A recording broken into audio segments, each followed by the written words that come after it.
visit artist for I Like Your Work. I'm located in Ridgewood, Queens, New York, and I make large-scale, abstract, colorful paintings. I really like to sort of like let the brushstroke become the character, the main character, so to speak, in the painting. Really interested in how we relate emotionally to mark making. I'm really interested in gestures and how you can just look at one paintbrush stroke and it can tell you a lot about how quickly it was made, how slow it was made, if it looks playful and whimsical, or if it looks really serious and belabored. And that's something I'm really interested in playing with, both sentimentally, but also somewhat as a trope as well, knowing that these things are also sort of about human understanding and how we've been trained to sort of view mark making. I think it's interesting in our modern age that we have this really nuanced perspective when looking at not just an actual brushstroke, but the rendering of a brushstroke or a cartoon of a brushstroke. And who's to say that one version is more sentimental than another? I think there's the sort of trope of sort of something being painterly and loose and a brushstroke feeling really liberated and free. But I think there's also something really freeing about the tightness of like a rendering of a brushstroke. And for me personally, my relationship to brushstrokes and mark making is sort of this like beautiful sort of hybrid of all of those sort of perceptions. And in my work, I try to have all of them. Right now, I'm really into the New York school painters. I've been looking a lot at the works of Robert Motherwell, Franz Klein, a lot of these like gestural, abstract expressionist painters. But perhaps the most influential to me right now would be Helen Frankenthaler.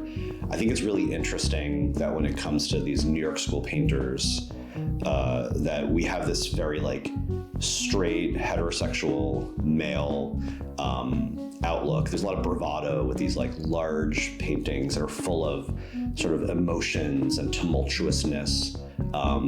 But when it comes to sort of other perspectives, like female painters, or even more so queer artists that were sort of omitted from that time period, what does it mean to be a sort of alternative voice when you come to something like abstract expressionism?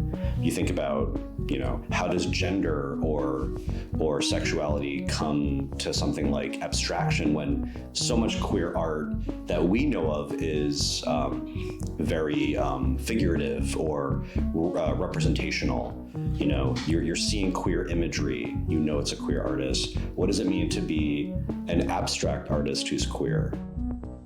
I think a lot about openness in the work. I really don't want the work to be locked in. I really want viewers to sort of arrive at the work themselves. And in a way, I want them to sort of complete the painting. Just as you would look up at a cloud and one person might see a dragon and another person might see, a dog.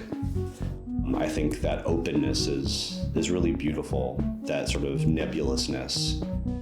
And it's also, I hope, generous in that I'm not, overly controlling what I think you should or should not be seeing in the work. And oftentimes I'll document or paint that's been sort of chipped, revealing another color beneath it. And these moments that sort of present themselves as being portals or sort of moments into a dialogue that is sort of obscured. Thank you for touring my studio with I Like Your Work. You can find more about my work at dbalgley.com or on Instagram at dbalgley. And you can also read a full interview about my practice on ilikeyourwork.com/studio visit artist.